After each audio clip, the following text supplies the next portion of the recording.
Buenos días. Vamos a iniciar.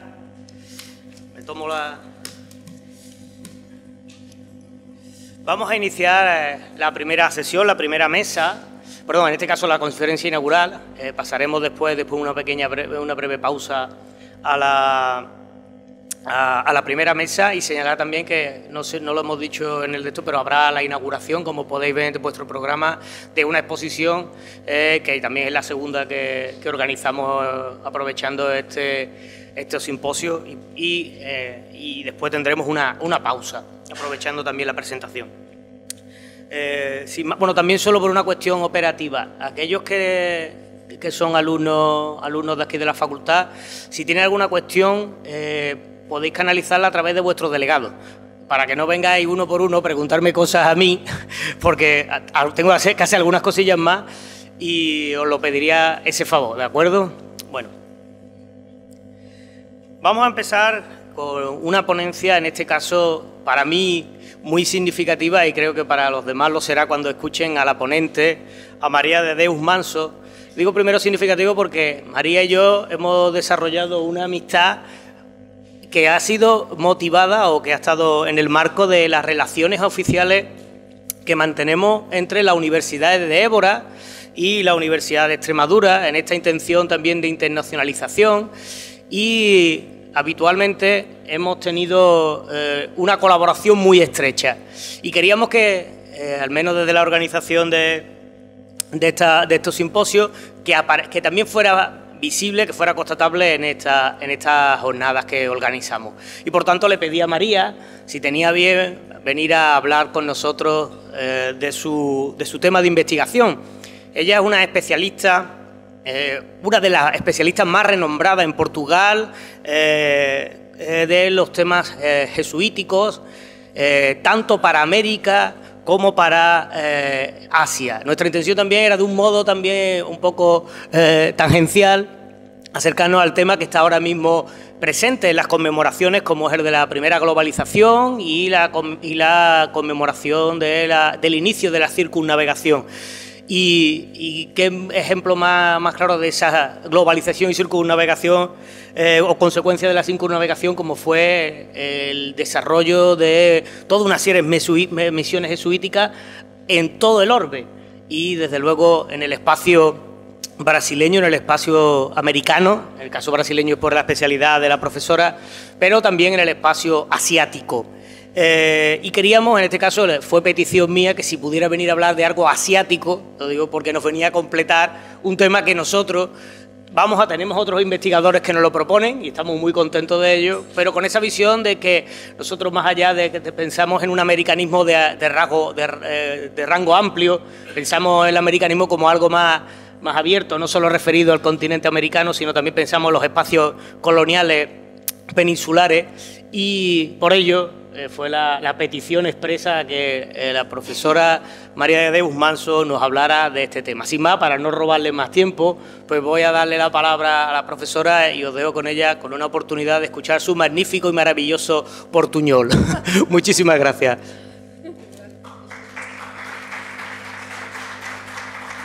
Em primeiro lugar, agradeço a invitação, sobretudo do Siegfried, como ele ha dicho, temos tido uma estreita colaboração ultimamente entre a Universidade de Évora e a Universidade de Extremadura, e oxalá cresça.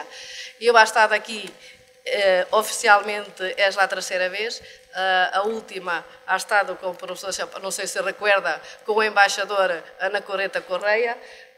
Havemos feito uma conferência sobre a importância da língua portuguesa, que é uma outra questão que me interessa bastante, não só o passado, mas também o presente e o futuro das relações entre a Europa, a América e a África e a Ásia, onde a língua portuguesa e castelhana também são duas mais-valias para o futuro, creio eu, para as relações económicas, políticas e todas as relações. Mas eu hablo do passado e não no presente, o futuro, embora pense no futuro, obviamente. E eu trabalho, e eu costumo dizer, não sei se sou especialista em alguma coisa, eu trabalho o Império Português. E o Império Português é muito complexo. E o Império Português tem de tudo. Tem cultura, tem economia, política, tudo um pouco. E o Império Português ha estado em muitos espaços. E não podemos falar do Império Português sem falar do Império Espanhol. Eu, como costumo dizer, os impérios ibéricos e os impérios, depois, europeus, como é evidente. Mas eu já estou a falar um pouquinho, porque não há agradecido à Fundação, obviamente, e eu sou assim, começo a falar e me esqueço de dizer lá as coisas. Claro, à Universidade de Extremadura, à Fundação, por só assim é possível eu estar aqui, claro. E então, hablo um pouquinho de tudo, mas, sobretudo, efetivamente, os jesuítas, que iniciaram, quanto a mim, ou são dos principais fundadores da primeira grande globalização moderna e são muito importantes para a difusão da civilização ocidental em muitas partes do globo. Não são os únicos, mas são um dos principais agentes da globalização. Também trabalho um pouquinho, por isso algumas pessoas não me conhecem, mas a Oaira e outras, hablo das mulheres, por exemplo, também, e de algumas figuras que contribuíram também para esta globalização, como Vasco da Gama ou Pedro Álvares Cabral, etc. Enfim, por isso eu digo, trabalho o Império Português, que tem muitos agentes. E isto tem um pouco a ver, porque eu há publicado há 3 anos um livro mais comercial, e porque és uma editora comercial, ainda bem, porque os livros históricos em Portugal quase não vendem, sobre a Companhia de Jesus no Império ou no espaço português. E por acaso há vendido precisamente porque é uma linguagem possivelmente menos científica, com poucas notas mais científicas e tem, praticamente esgotou a edição. E para mim é uma grande satisfação levar o conhecimento científico não só à universidade, mas também a outro público. E o Siegfried me ha dito, habla do Japão. Tenho trabalhado o Japão um pouquinho, porque eu trabalho com jesuítas mais na Índia e também no Brasil, e um pouquinho também em África. E hoje espero que consiga entender, transmitir o que foi a presença jesuíta no Japão, que foi muito, muito complexa. Isto é o resumo que eu aqui tive. E, em primeiro lugar, porque muitas vezes, quando falamos do Império Português, mesmo os portugueses, por vezes, desconhecem a amplitude do Império Português. Pensam só no Brasil, pensam que é um espaço muito concreto. E o Império Português, ao contrário do Império espanhol, castelhano, que é mais concentrado, o Império Português é muito disperso. É um império praticamente no litoral, isto falando até ao século XVIII.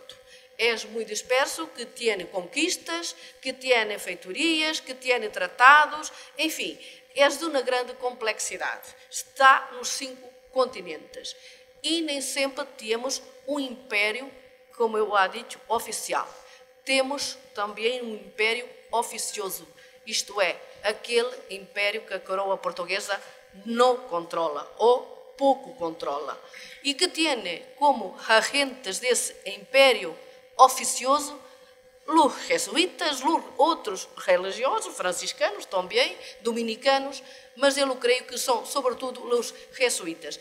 E como têm muitos marcadores particulares que se representam, se substituem à coroa portuguesa. A coroa portuguesa, por vezes, não, aliás, a maior parte das vezes, não consegue controlar esse império.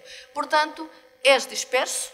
Esta é uma da característica do Império Português, como tem aqui neste mapa, podes mirar, não é? A América, sobretudo do Sul, e claro, agora se diz que os portugueses também foram os primeiros a chegar à América do Norte, mas não vamos falar dessas coisas porque é complicado, não? Mas também em África, Oriente e, claro, Extremo Oriente e outras regiões, o Vietnã, por exemplo, que não a tenho aqui, os jesuítas mais tarde, Tibete e outras partes do mundo, os jesuítas também estiveram, não nesta primeira parte, no início, mas mais para a frente também há estado. E depois, outra característica do Império Português é a longevidade também. Iniciamos 1415 com a conquista de Ceuta, que depois já passado para a Espanha em 1640, não é mais portuguesa, e terminou 99 com a entrega de Macau à China. E até podemos falar de Timor, porque, enfim, mas eu não hablo porque Timor, 25 anos, esteve sob o domínio indonésio, sobre o governo indonésio. Mas pronto, se quisermos falar também de Timor, foi um pouquinho mais. Mas não falaremos destas coisas. Obviamente que és um império, nestes 500 anos, 600 anos, és diferente, mas não é disso que vamos falar. Mas só para entendermos que és uma das características que outros impérios europeus que também tiveram, ou que outros países europeus que também tiveram seus impérios, não têm exatamente estas características. E, como eu há dito, têm muitos agentes que construíram este império. A corona, a igreja, porque muitas vezes pensamos que o rei centralizava tudo. E, como eu há dito, não é verdade, e porque tem a ver com estas características. E um dos agentes fundamentais foi a Companhia de Jesus. E a Companhia de Jesus, quanto a mim, tem características específicas e ha conseguido, entre aspas, triunfar, instalar-se, estabelecer-se em determinadas regiões, porque teve uma capacidade de adaptação, de negociação, mas também de conflito. Estas coisas são características em qualquer dos impérios. Não podemos pensar que os ocidentais, os jesuítas, chegavam ali e impunham sua vontade. Não. Muitas vezes tinham que se adaptar, disfarçar que eram jesuítas, que eram europeus, não jesuítas, europeus, sobretudo. Outras vezes negociavam em nome da coroa, solos apenas, mas também, por vezes, tiveram grandes conflitos, que é um pouquinho também daquilo que havemos de falar, que esse conflito não só resulta na expulsão, mas muitas vezes na morte, no martírio dos jesuítas ou daquilo que foi a sua obra, que é a conversão ao cristianismo, ou melhor, catolicismo, que é aquilo que também vamos falando. Eu há dado um título Nambá, eu creio que todos hoje sabem o que significa Nambá. Isto se divulgou através destes biombos da arte Nambá, mas Nambá significa bárbaros do Sul, eu creio que conhecem, se bem que eu tenho alguns contactos com o Japão e me dizem que Nambá se aplica a qualquer estrangeiro.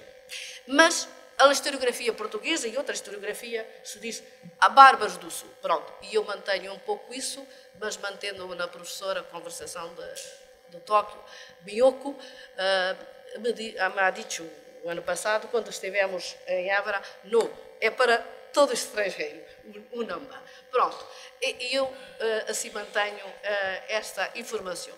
Então vamos falar um pouquinho de catequização, ocidentalização, comércio, martírio e também no Japão a questão da apostasia. Pronto, são alguns detalhes, mas não é isso que eu vou falar.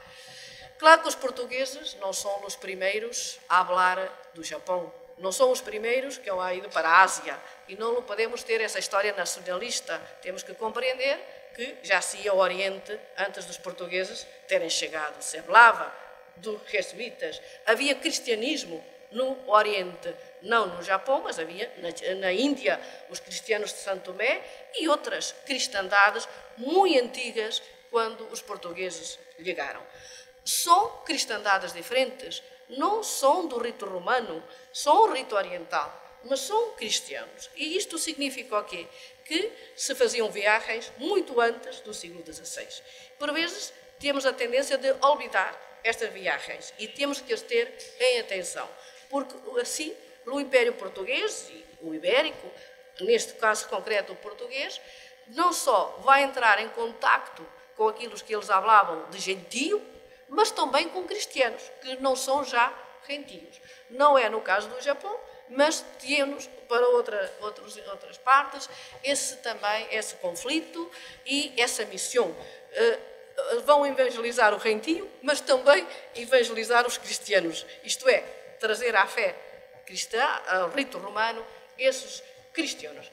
E eu andado a ver um pouquinho, claro, para falar destas coisas, tem aqui o mapa do Japão, e o primeiro que nos habla, e queremos que lá está, não sei, há aqui especialistas também destas partes, sobre as viagens de Marco Polo. Há quem diga que ele não ha estado na China, enfim, que não passou de uma viagem imaginária. Eu, falado com um geógrafo português, ele disse sim, ha estado, eu também o creio que ha estado, agora, possivelmente, a geografia dele não corresponde à nossa geografia. Mas seja como for, ele ha estado, ha viajado, eu creio que sim. E agora, ali uma tese que ha feito em Itália, em 2018, e eu, enfim, essa tese habla que, efetivamente, o Marco Polo é o primeiro a dar-nos, o primeiro europeu que falou do Japão, portanto, confirma um pouco essa tese de que se falava, não como Japão, mas como eu tenho aqui, Cipango, enfim, que é escrito, grafado, de maneiras diferentes. E nos habla, ao contrário do que muitas vezes pensamos, claro que a civilização europeia se coloca, e os europeus, num plano superior, mas também vemos aqui que Marco Polo nos habla de uma população similar à europeia. E porquê? É a cor da pele, não é? E isso, portanto, nos dá logo também uma visão como irá ser, por vezes, a relação que se irá, digamos, estabelecer. E, portanto, tanto portugueses, parece, como castelhanos, espanhóis, falam de gente branca. Relativamente à chegada dos portugueses, nos aparecem duas datas, 1543, 1545. E há uns que, mesmo esta tese, a última tese, lhe diz que os europeus chegaram em 43 e os portugueses em 45. Mas, seja como for, em nome dos portugueses, aquilo que irá ser a grande missão é em 1549, que coincide com a chegada de Francisco Xavier, que és de Navarra, não és português, mas que está ao serviço da coroa portuguesa, do padroado português, que é uma coisa que eu digo. Os primeiros missionários jesuítas, os fundadores da Companhia de Jesus, não são portugueses, mas estão ao serviço da coroa portuguesa. Por isso eu digo, é o Império Ibérico, não tem a ver com a nacionalidade, tem a ver com um projeto. E, neste caso, a coroa portuguesa ha recebido em Portugal, é o primeiro monarca português, Dom João III, que ha recebido a Companhia de Jesus, fundada em 1540 e que ha enviado para o Oriente. O primeiro momento não é o Japão, é a Índia, e que chega em 1542, e depois se parte para outros aspectos. E, enfim, e temos algumas referências do Japão, isto é, eles caminhavam já por outras partes do Oriente, e se referem, ou como eles hablam, digamos, de nós também, e esta ideia se ha generalizado, de Nambá, bárbaros do Sul. E que eles se referiam também aos portugueses, aos europeus, da mesma maneira, estranhavam, porque não conheciam também os europeus, que éramos gente bárbara. Isto, enfim, somos sempre uma cultura perante a outra cultura, uma descrição perante a outra descrição. Mas há uma coisa que os japoneses admiraram muito, é a tecnologia. Eu digo sempre, os portugueses não conquistaram a China nem o Japão, mas possivelmente queriam conquistar. Não tinham capacidade humana, não tinham homens suficientes para conquistar. Por isso falam em conquista espiritual e não em conquista temporal, porque é quase impossível. Mas tínhamos uma tecnologia que o Japão, e por isso eu hablo em negociação, porque não é só impor, eles aceitam muito do projeto tecnológico também que os europeus tinham. E os portugueses, porque não quero só falar destas coisas, mas dar uma panorâmica, han levado a espingarda, que foi conhecida Tanegashima, que tinha a ver com a ilha onde han chegado. Isto nos remete logo para uma outra coisa dentro do Império Português e Ibérico, que é uma associação muito forte entre a espada e a cruz. Todos nós falamos disso. É um projeto que tem a igreja e que tem também a cruz. Reparem, num primeiro momento, a atração é efetivamente esse projeto eu não sei muito bem, não conosco as armas, mas o nome correto era Tepo, e tem aqui um desenho de como era esta arma, e que obviamente vai ser aproveitada, porque o Japão neste momento tem problemas políticos de centralização, e esta arma será muito útil para os associar, para eles próprios. E eu tenho aqui duas imagens contraditórias, a violência e a cruz, representada por Francisco Xavier. E como eu há dito, a Companhia de Jesus se funda em 1540, Inácio de Loyola é o fundador, também não é português, e chegam a Portugal em 1541 e partem para o Oriente, ou chegam ao Oriente a Goa em 1542. E depois é que se espalham por outras partes do Império Português, não só no Oriente, mas por outras partes do Império Português. O Império Espanhol chama muito mais tarde os jesuítas, embora os fundadores sejam espanhóis, têm outros interesses. E porque para a coroa portuguesa tem um grande objetivo. Não lhe digo que a coroa portuguesa não tenha objetivos económicos, claro que sim, muitos interesses económicos, mas tinha um objetivo grande naquele momento, que era a conversão das populações. Não lhe queria só que os gentios, os que eram cristianos ou não eram cristianos, porque naquele momento os franciscanos já haviam feito outras cristandades, não no Japão, mas na Índia, e eles não sabiam nada de cristianismo. Eram cristianos de nome. E Dom Juan III entendia que os jesuítas estariam preparados não só para atenderem outros cristianos, mas para preparar os cristianos que se diziam já cristianos. E por isso o Dom João III ha aceitado imediatamente a Companhia de Jesus, e eu digo sempre, és uma ordem de criação régia, não és mendicante, não vive da mendicância.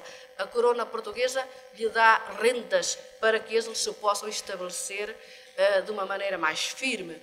Isto não significa que eles não sejam mercadores, não significa que eles não tenham escravos. Tudo têm. Para além da renda régias, tienes também e têm autorização para fazer comércio. Porque temos Daryl Alden, que é um historiador americano, e eu concordo absolutamente com ele, tínhamos sempre que estabelecer entre a dimensão de espaço, lá a construção de colégios, seminários, igrejas, etc., com o dinheiro, porque todas estas coisas necessitam de grandes rendas para se conseguirem construir, porque era um projeto muito grande e sem a parte material não iria, de facto, conseguir-se estabelecer. E, portanto, o cristianismo vai sendo e vai ser, efetivamente, levado muito mais longe do que aquele que tinha sido levado até 1540, 1542, quando Francisco Xavier chega. Portanto, como eu há dito atrás, em 49 ele há chegado ao Japão. E vai tornar-se um protagonista, um dos primeiros protagonistas, que será depois juntar a outros jesuítas, que também não são logo portugueses, aí está o italiano, o Valignano, que também vai ser o protagonista no Japão. Portanto, não são missionários portugueses ou da nacionalidade portuguesa, porque a Companhia de Jesus depende do Papa, não é? Não tem nacionalidade, e eu creio que esse vai ser um problema para a Companhia de Jesus, depois na extinção, porque és internacional, não é? És uma ordem, um poder dentro do outro poder. Tinha uma Constituição muito diferente das outras ordens, porque não podemos dizer que só têm missionários portugueses ou castelhanos, não. E obedecem exclusivamente ao Papa, e que têm uma outra característica, a permanente mobilidade. Não se fixam. Têm colégios, têm universidades. A Universidade de Évora é a primeira universidade jesuíta. Claro, têm tudo isso, mas não se estabelecem, não se fixam. E já agora é a única ordem que não tem mulheres, que não tem a vertente feminina, como têm os franciscanos. E eles há chegado ao Japão, onde é um espaço, que eu posso dizer, sincrético. onde havia mais que uma religião. Tínhamos o budismo, o confucionismo e o cristianismo será mais uma religião. E eu não creio que o problema com os jesuítas não vai ser apenas a religião, vai ser as consequências que a conversão vai trazendo. Não o dogma, não a fé em si, mas as consequências que a religião vai trazer. Porque o budismo ha ido da China e não há tido as consequências. Enfim, e o confucionismo também. E depois com o cristianismo as coisas se irão complicar de uma outra maneira. Possivelmente porque as consequências do cristianismo, da conversão ao cristianismo, tiveram umas outras implicações. E claro que os jesuítas têm metodologias, porque também temos que pensar que és uma ordem que se prepara, que és uma ordem, já não és medieval, não é só para isso, eles surgem em plena época moderna, como nós falamos quando dividimos a época em histórias, em plena época moderna, em que o conhecimento é outro, a vontade de agir é outra, e eles também têm metodologias muito diferentes. Por isso eu falava atrás, a adaptação, mas também o conhecimento científico. Eles não pensam só na missão católica, mas também sabem que para se fixar em determinadas locais, se vão só pela cruz, só pela religião, são expulsos, são mortos e por isso muitas das vezes têm que utilizar outras metodologias missionárias. E as que utilizam na Índia, no Brasil, não são as mesmas que utilizam no Japão. Falamos de adaptação, sim, mas é diferente. Eu, por vezes, digo, nunca há visto um jesuíta vestido de índio. Não. Mas há visto um jesuíta vestido de chino ou vestido de japonês. Agora, de índio pode aparecer, mas eu não há visto. Portanto, são processos diferentes, obviamente, não é? Por isso, quando falamos da adaptação, não podemos pensar que eles são vestidos de índio. Não, isso nunca. Ou eu há visto. E no caso do Japão, falamos muito em acomodação. A acomodação, para ainda em adaptação, eu creio que o significado seja o mesmo, e isso irás, digamos, ditar a diferença e a sua aceitação na sociedade japonesa. Que eles perceberam, porque os jesuítas tinham muitas cartas, és uma ordem que escrevia muito, trocava muita correspondência entre as missões e entre a Europa, mandando para o geral dos jesuítas que estava em Roma, dando conta das suas missões. Portanto, quando os jesuítas saíam da Europa, eles tinham um pouco do conhecimento do que eram já alguns dos aspectos das sociedades com quem iam encontrar. Claro que Xavier é o primeiro, obviamente, irá preparar, mas vai enviar muitas cartas e vai descrever ao geral da companhia como estavam as cristandades, como eram as populações, etc. Por isso, assistimos a essa compreensão. Um historiador que eu creio que ele é jesuíta, espanhol, Lopes Gay, acho que se chama assim, que ele habla numa pré-missão, que eles fazem na Europa, preparam-se, claro que não conseguem preparar tudo, mas sabem as dificuldades que vão tendo.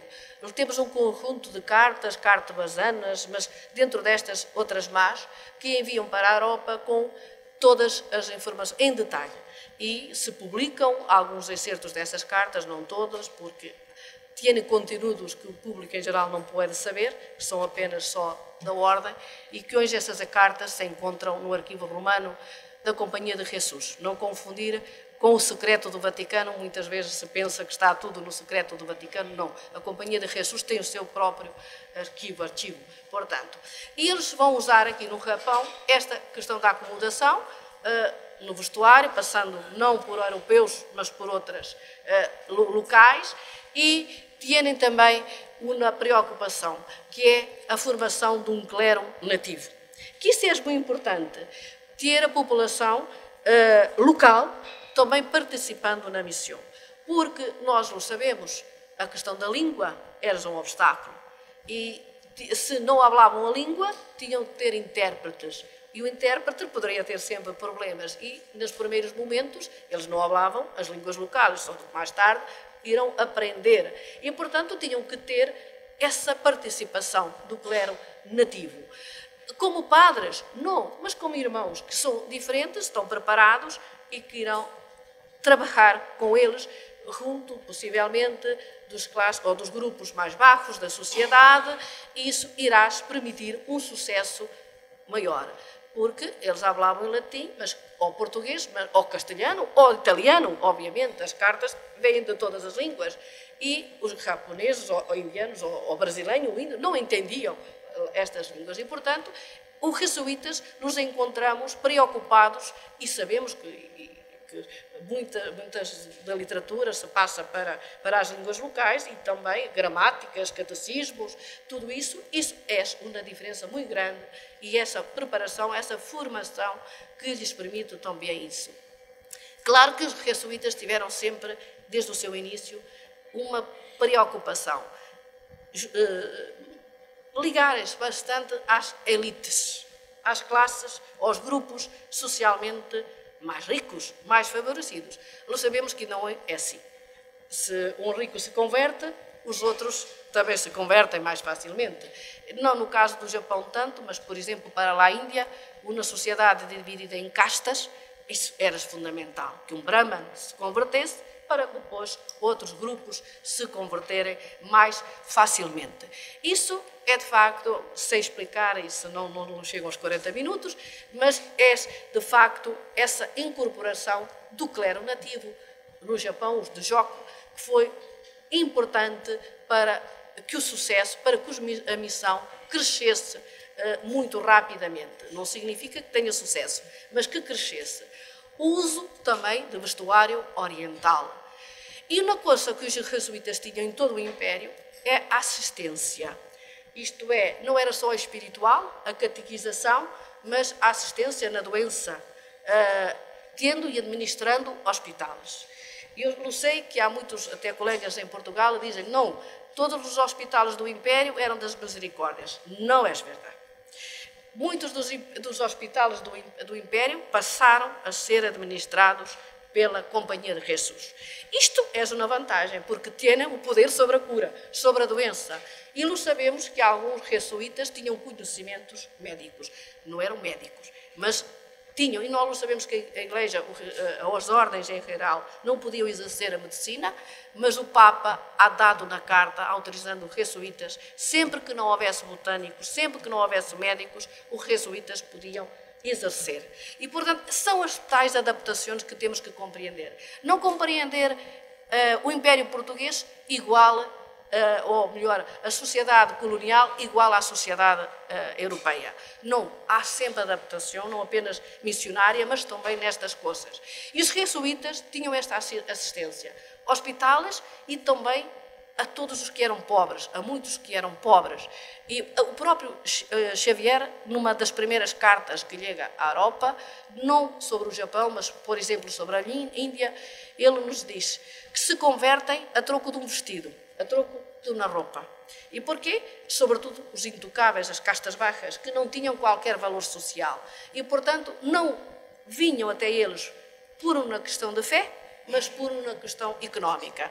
E Xavier e outros jesuítas têm essa consciência, mas eles não sabem que esse problema económico, social, pode ser uma forma de eles se aproximarem destas populações. Por exemplo, outra coisa, as viúvas, a mulher, que nós pensamos que a mulher, e é verdade, na Europa, claro, não tinha importância social, mas aqui também não tinha.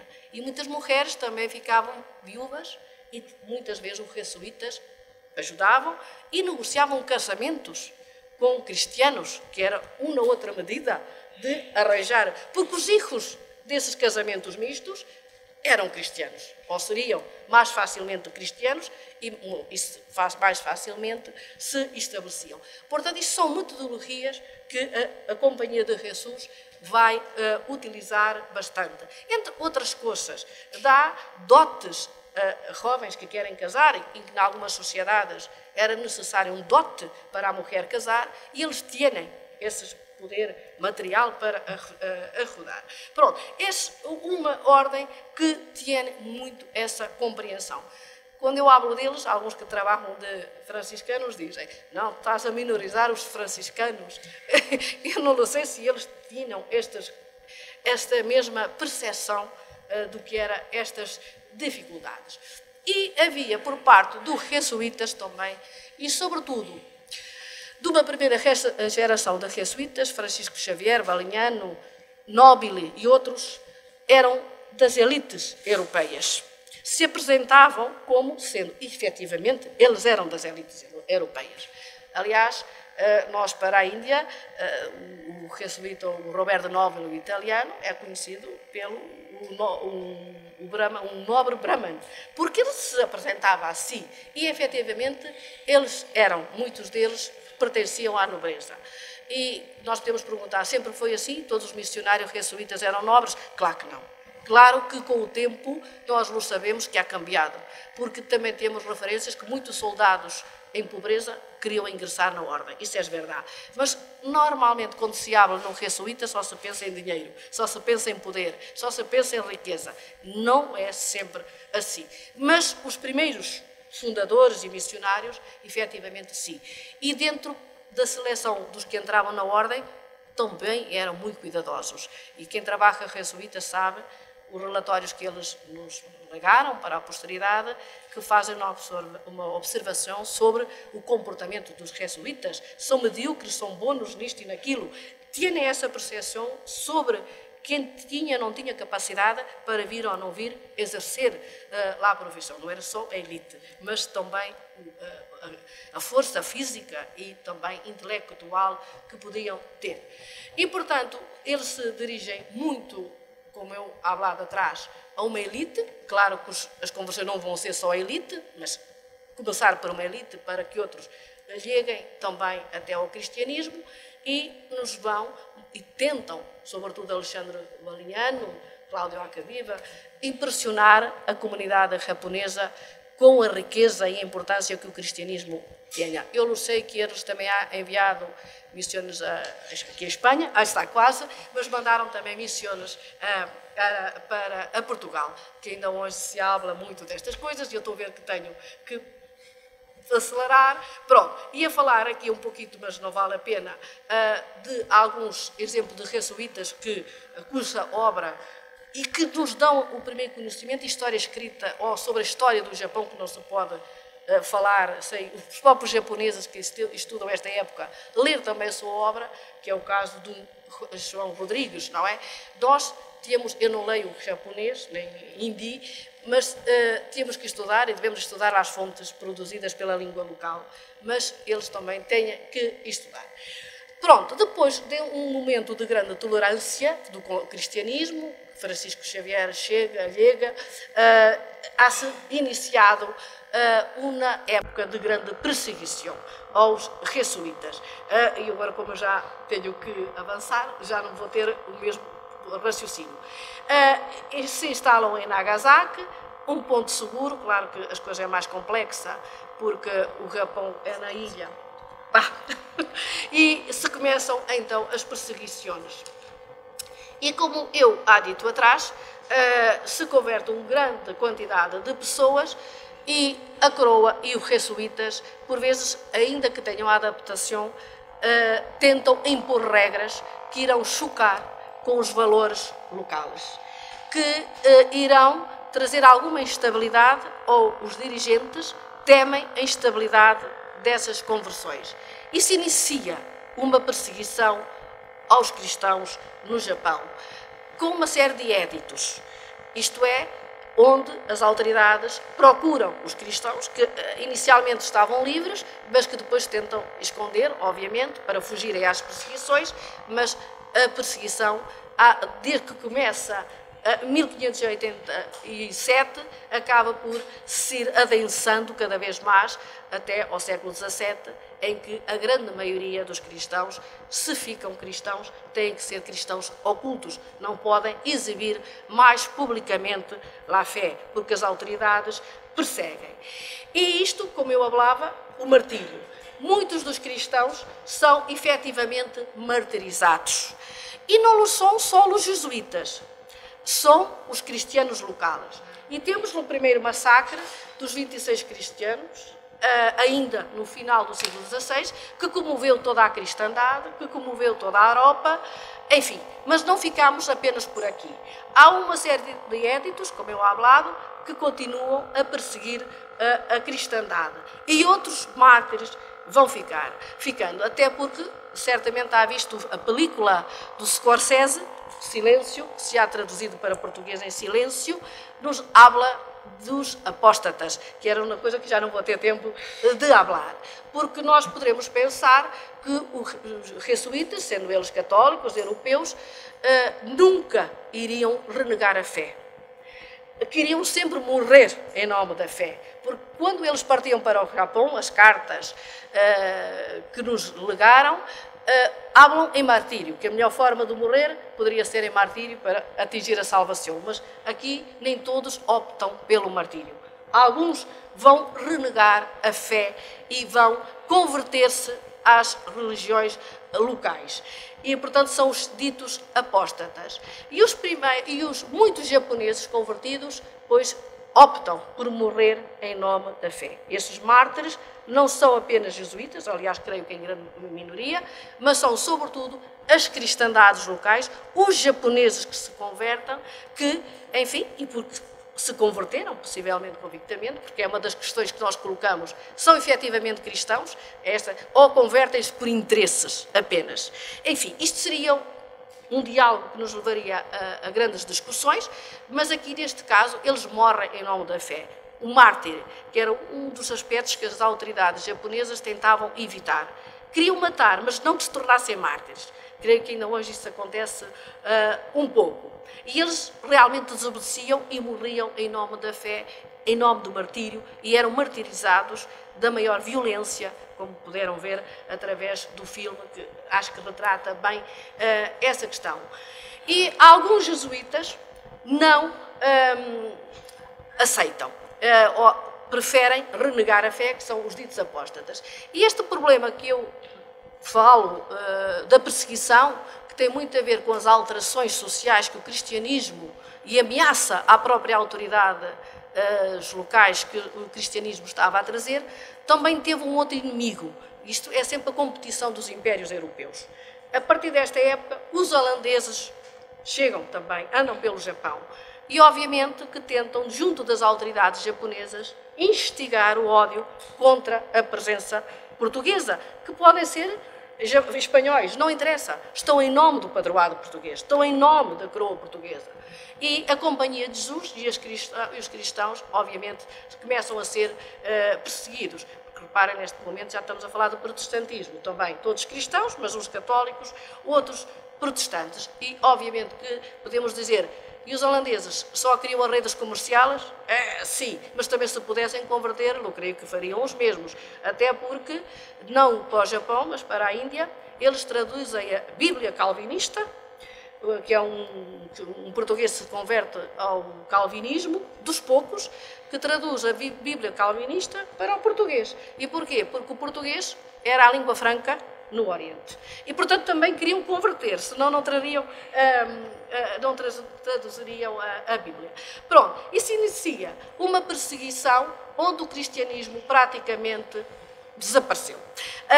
E ficaram alguns cristianos ocultos, obviamente, muitos vão para as Filipinas, que é que podemos estabelecer a ligação, sempre na esperança de poderem regressar os sobreviventes. Claro que nunca regressaram. E os que ficaram ocultos, tanto quanto eu sei, eles ressurgem ou começam a aparecer no século XVII. Eu só quero dizer, porque isto é um aspecto, e porque aqui há muitos jovens que trabalham a América, não tanto a América ou o Império Português, mas o Império Espanhol, que estes martírios não tinham só impacto em Roma ou em Portugal. Eram martírios que se estendiam a todo o Império, porque é o catolicismo. E nós vamos encontrar referências a estes martírios, sobretudo ao primeiro, no México. E nós dizemos, enfim, porque é que realmente, enfim, o catolicismo interessava os dois impérios, obviamente, e isto, eu não estudo isto, mas ao fazer uma pesquisa, encontrei alguns trabalhos que nos fazem a representação destes martírios em alguns espaços do dito Império Espanhol, nomeadamente no México. Aqui temos, por exemplo, numa igreja em que os jesuítas estão, ou o martírio está representado.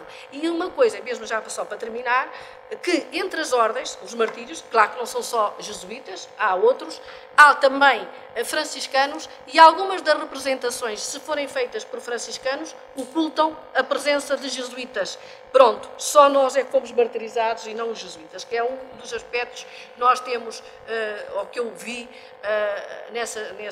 nesses estudos que têm feito. Aqui está mais a tal arte mestiça que o Sérgio Groszinski, enfim, nos fala, e outros historiadores nos vão falar, nas igrejas também, portanto, não só nas igrejas orientais, ou até portuguesas, mas também na questão do Império. Enfim, e aqui este tal massacre, o primeiro grande massacre, só temos representados franciscanos e não jesuítas. Porque um problema no Império também, dentro do catolicismo, falando do catolicismo, as ordens competiam entre si. E não no Japão, mas, por exemplo, na Índia, jesuítas e franciscanos chegaram a pegar em armas, lutando contra si, pelas posses das cristandades. Claro, e pela posse também da economia, não é verdade? E pronto, outras coisas, eu posso depois responder a algumas questões, me esqueço sempre do tempo, vou hablando, mas pronto, espero que tenham compreendido o meu portunhol e todo o meu raciocínio. Muitas graças.